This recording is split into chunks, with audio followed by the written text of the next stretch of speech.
Hello students, I am Om Prakash from Success Classes and today we will study the chapter Light, class 10th। ठीक है, तो ये class 10th का chapter है जिसमें हम लोग आज लाइट के बारे में पढ़ेंगे। ये इस चैप्टर के वीडियो का फर्स्ट पार्ट है।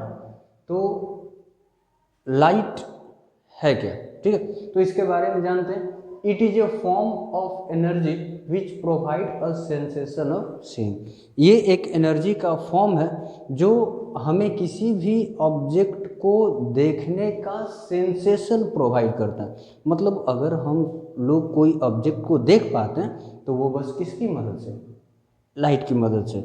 और ये जो है एक एनर्जी का फॉर्म है, ठीक है। तो कहने का मतलब कि अभी हमने बताया कि ये हमें देखने का सेंसेशन प्रोवाइड करता है। तो हम लोग देखते कैसे हैं, आखिर कोई ऑब्जेक्ट देखेंगे कैसे, ठीक है। तो चलिए इसको हम लोग पढ़ते हैं। पहले एक काम कीजिए कि आप क्या कीजिए कि रात के समय में एक रूम में सारा एक हैंड टॉर्च ले लीजिए और सारा गेट खिड़की दरवाज़ा सब कुछ बंद करके लाइट ऑफ कर दीजिए, ठीक है।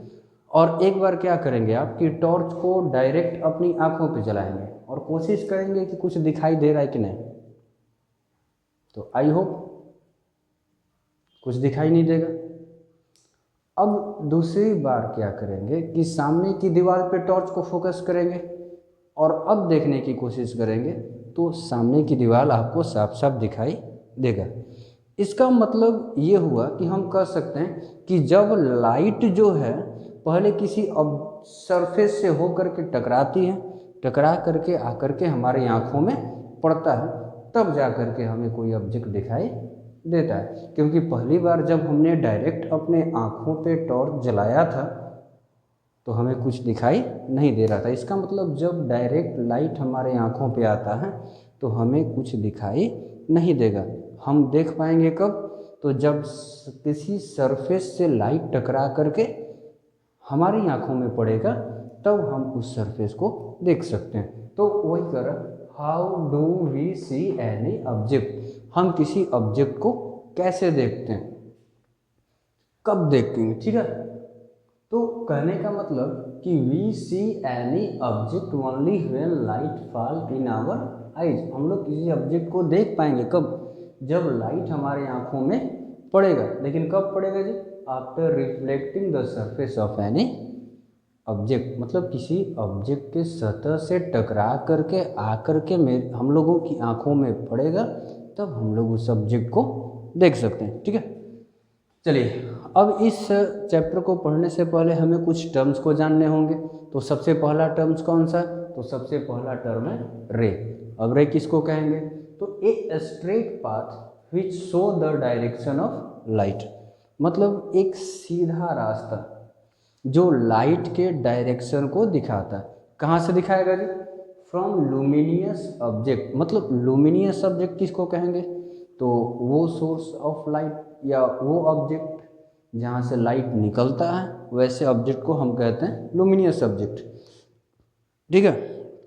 जैसे ग्लोइंग बल्ब हो गया, सन हो गया, ये इनके पास अपना खुद लाइट होता है, ये अपना खुद लाइट इमिट करते हैं। तो वैसे ऑब्जेक्ट को हम लोग कहेंगे लुमिनियस ऑब्जेक्ट, ठीक है। और जिनके पास अपना लाइट नहीं होता है, जो अपना लाइट इमिट नहीं करते हैं, तो उसको हम कहेंगे नॉन लुमिनियस ऑब्जेक्ट, ठीक है। तो कहने का मतलब कि रे किसको कहेंगे, तो लुमिनियस ऑब्जेक्ट से एक स्ट्रेट पाथ खींचेंगे, लाइन खींचेंगे, जो हमें ये बताएगा कि इसी स्ट्रेट लाइन से होकर के लाइट जो है ट्रेवल करेगी। तो हम उस स्ट्रेट पाथ को कहेंगे क्या, रे। इसको कैसे डिनोट करेंगे जी, तो इस तरह का एक एरो से, जो हेड ऑफ द एरो जो है हमें डायरेक्शन दिखाएगा, ठीक है। अब देखो beam of light, a group or a bundle of ray is known as beam of light. अब जहाँ से लाइट निकला होगा लुमिनियस ऑब्जेक्ट से, तो एक तो रे निकला नहीं होगा, ठीक है, ग्रुप में निकले होंगे। तो उसी तरह से ग्रुप ऑफ रे को हम लोग कहते हैं क्या, बीम ऑफ लाइट। इसको कैसे डिनोट करेंगे, इस तरह से डिनोट करेंगे, ठीक है। आगे चलते हैं, नेचर ऑफ लाइट। अब लाइट का नेचर क्या होता है, एक्चुअली पहले हम लोग पढ़ते थे, जैसे हमने शुरुआत में ही बताया it is a form of energy. Light जो है एनर्जी का फॉर्म है, मतलब एनर्जी नेचर का होना चाहिए था।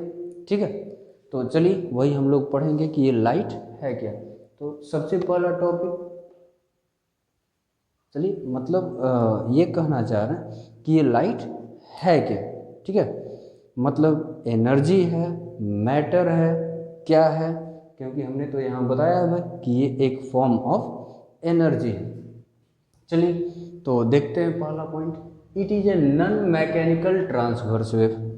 लाइट जो है एक प्रकार का नॉन मैकेनिकल ट्रांसवर्स वेव है। किस प्रकार का वेव है? तो नॉन मैकेनिकल ट्रांसवर्स वेव। ठीक है, according to the wave theory it consists of electromagnetic wave as it does not require a material medium for their propagation।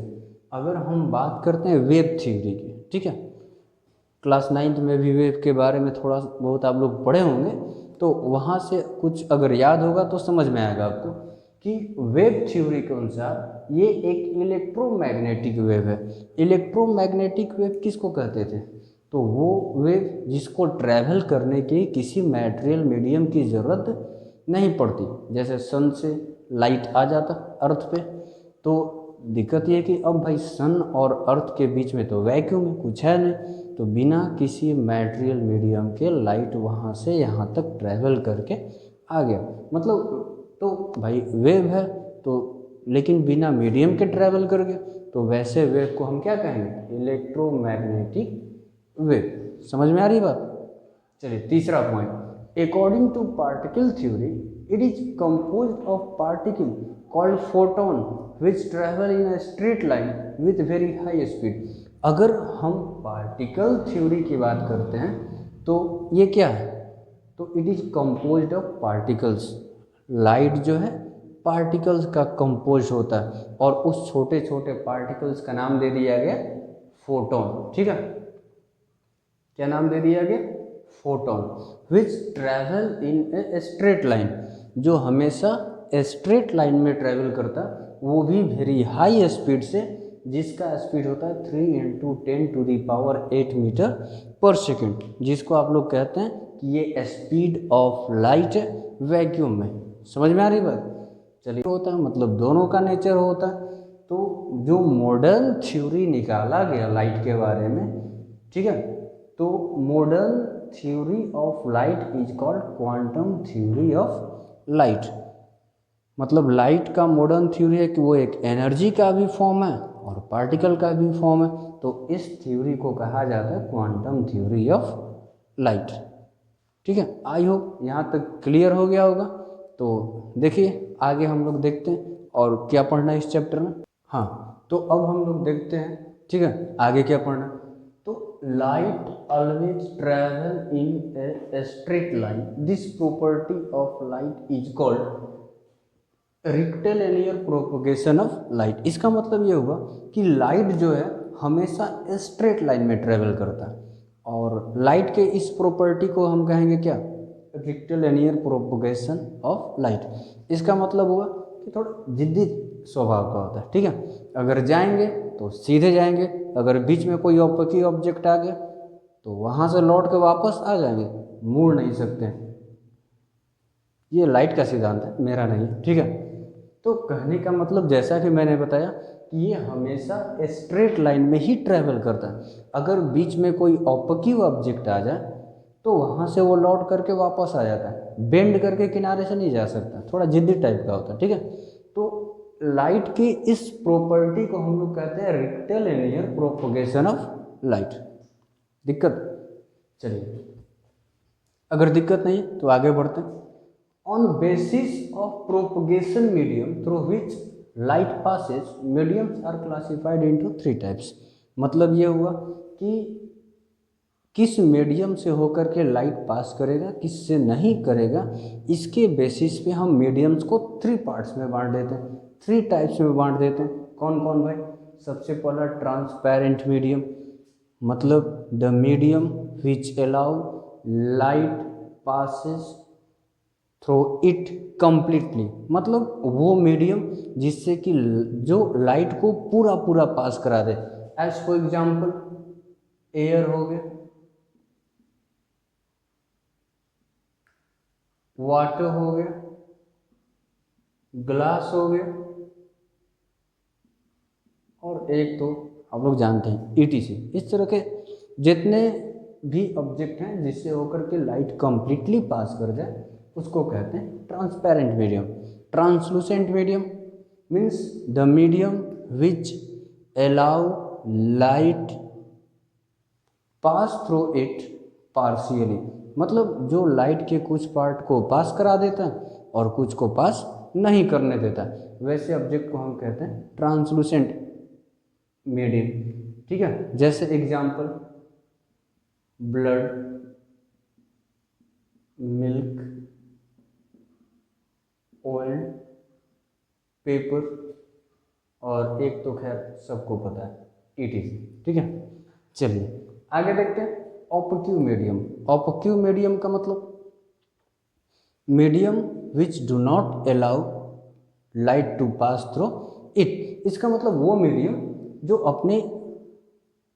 अपने से लाइट को न पास होने दे। ठीक है, वो भी थोड़ा जिद्दी टाइप का होता है, खड़ा है तू पास होके दिखा दो। ठीक है, तो कहने का मतलब कि वो मीडियम जो लाइट को अपने से हो करके न गुजरने दे, वैसे मीडियम को कहते हैं ओपक्यू ऑब्जेक्ट। जैसे एग्जाम्पल वॉल,